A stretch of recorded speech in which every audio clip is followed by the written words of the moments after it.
काय करू बाबा, काय बी समजना झाले.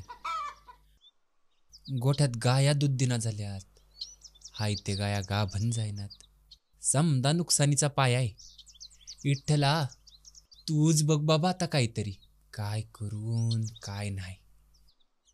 दादा, अहो नका काळजी करू. मग काय करू पुरी, तूच सांग. अहो अकोल्यामध्ये येत्या 11 ते 15 जानेवारीपर्यंत कळस कृषी प्रदर्शनाचं आयोजन केलंय. आणि तिथं तुम्हाला पीक प्रात्यक्षिक, शेती व्यवस्थापन आणि दूध व्यवस्थापन यावर सल्ला आणि मार्गदर्शन मिळणार आहे. बर, आणि ते बी मोफत. मग यावं का आपण पण जाऊन एकदा.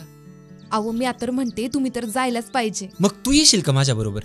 वय तर मी आज तुम्हाला घेऊन चलते. मग आपण जाऊया. पण बघ का, ऐन टाइमिंगला जाशील गाव कोळपायला कुठेतरी. अहो दादा नका काळजी करू, नेते म्या तुम्हाला. हा चालतंय की. चला तर मग आम्ही येतोय आणि तुम्हाला बी यावंच लागतंय कळस कृषी प्रदर्शनाला. ज्ञानाचा कळस, अभिमानाचा कळस, तंत्रज्ञानाचा कळस, कृषी प्रदर्शन. ज्ञानाचा कळस, अभिमानाचा कळस, तंत्रज्ञानाचा कळस.